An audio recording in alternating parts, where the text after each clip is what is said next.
तो का विषय है सनातन धर्म शास्त्रों का परिचय और कुल कितने शास्त्र है।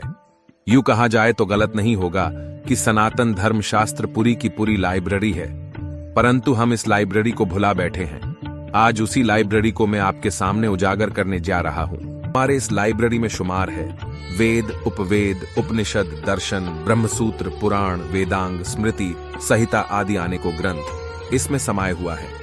अध्यात्म, जीवन, विज्ञान, कला, वाणिज्य, अर्थशास्त्र, स्वास्थ्य, मनोविज्ञान, ऐसे अनेकों जटिल से जटिल विषयों का ज्ञान, पर कोई चाहते हुए भी इसो पढ़ नहीं पाता, क्योंकि संस्कृत भाषा का ज्ञान न होने, गुरुकुलों का पतन, बाह्य आक्रमण और ब्रिटिशों द्वारा की गई साजिशें, इन सब के बावजूद कोई कोशिश करता भी है तो उसे यह पता ही नहीं होता है कि किस ग्रंथ में क्या लिखा है, और कहीं सारे ग्रंथों के नाम सुनकर वह घुटने टेक देता है।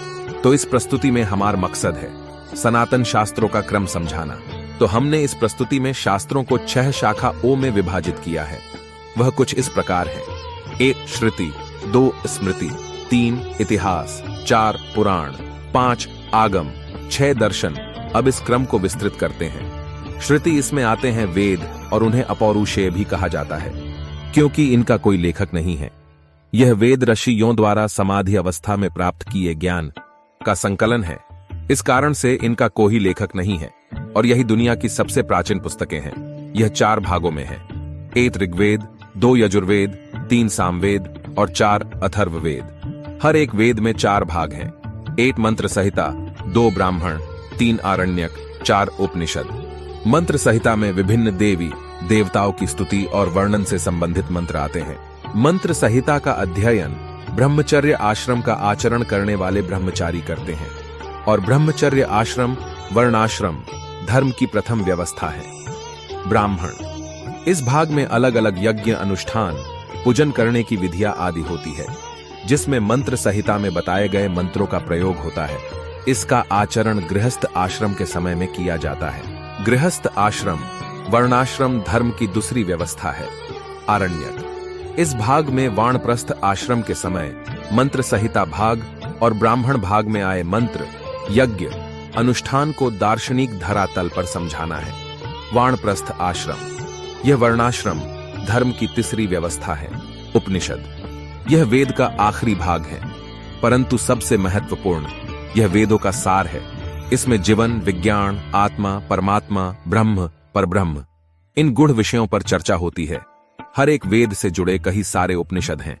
ऋग्वेद से 21, यजुर्वेद से 109, सामवेद से 1000 और अथर्ववेद से 50, कुल 1180।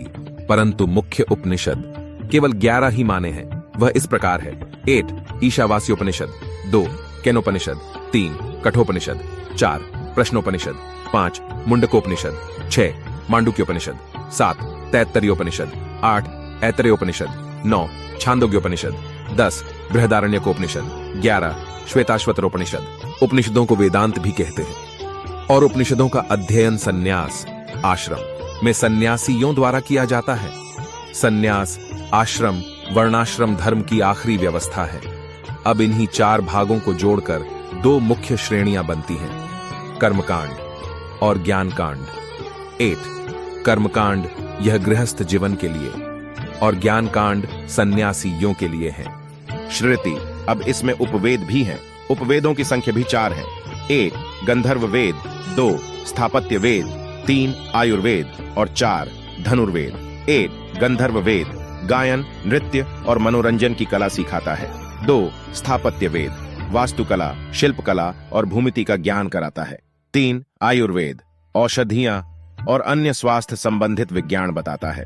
और आखिर में 4 धनुर्वेद युद्ध कला और युद्ध नीति के संबंध में जानकारी कराता है।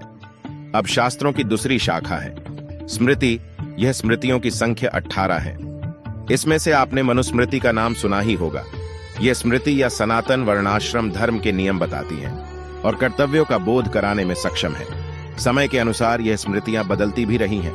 आज के समय यह 18 स्मृतियां कुछ इस प्रकार हैं: मनुस्मृति, याज्ञवल्क्य स्मृति, अत्रि स्मृति, विष्णु स्मृति, हारीत स्मृति, औशनस स्मृति, अंगिरा स्मृति, यम स्मृति, बृहस्पति स्मृति, पराशर स्मृति, दक्ष स्मृति, गौतम स्मृति, वशिष्ठ स्मृति, आपस्तंभ स्मृति, संवर्त स्मृति, शंख स्मृति, लिखित स्मृति, शतातप स्मृति।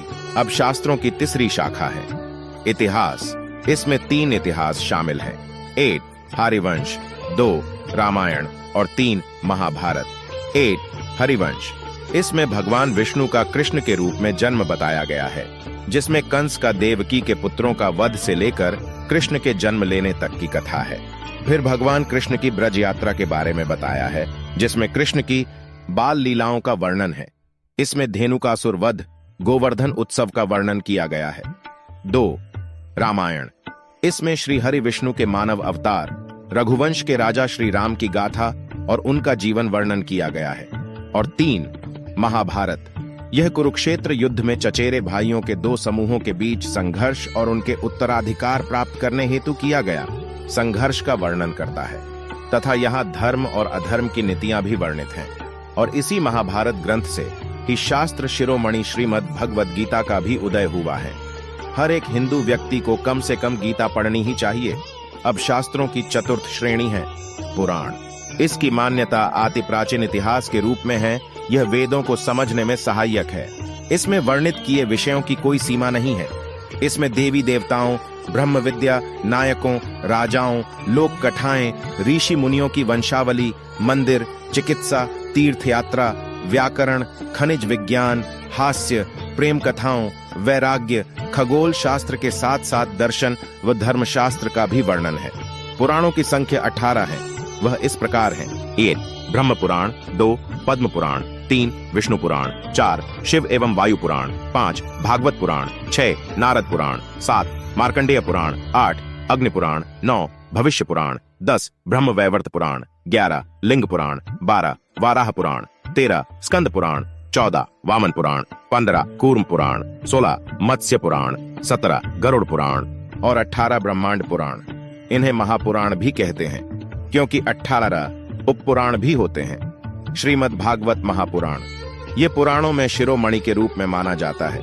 शास्त्रों की 5वीं श्रेणी है आगम। इनमें मंत्र, तंत्र, यंत्र वर्णित है। इनका उद्देश्य ध्यान, साधना, योग आदि के बारे में है। इसमें मुख्यतः 3 आगम। पहला है शैव, यह भगवान शिव से जुड़ा है। दूसरा है वैष्णव, यह भगवान श्री हरि से जुड़ा है। अब तीसरा और आखिरी है शाक्त, यह आगम माता भगवती आदि शक्ति से जुड़ा है। सनातन धर्म में निगम मार्ग प्रमुख है। इसी में वेद, उपवेद, उपनिषद आदि ग्रंथ आते हैं, परंतु पथहीन हुए वैदिक मार्गियों को इससे विमुख होना पड़ा। इसलिए उनके उद्धार करने हेतु आगम मार्ग का प्रयोग होने लगा।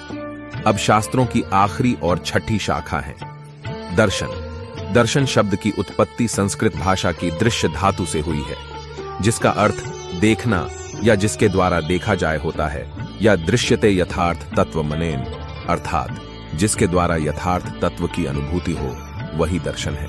अर्थात भारत में दर्शन उस विद्या को कहा जाता है जो तत्व का साक्षात्कार कराती है।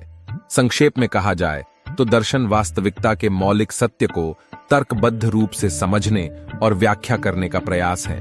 हमारे भारत देश में कुल 9 दर्शन हैं। उनमें 6 दर्शन आस्तिक और 3 दर्शन नास्तिक हैं। यहाँ 6 आस्तिक दर्शन कुछ इस प्रकार हैं। ए कपिल मुनि का सांख्य दर्शन, 2 महर्षि पतंजलि का योग दर्शन, 3 महर्षि गौतम का न्याय दर्शन, 4 महर्षि कणाद का वैशेषिक दर्शन, 5 जैमिनी मुनि का पूर्व मीमांसा और 6 महर्षि बादरायण का उत्तर मीमांसा या वेदांत दर्शन। इसी वेदांत दर्शन में 6 उपशाखाएं और हैं।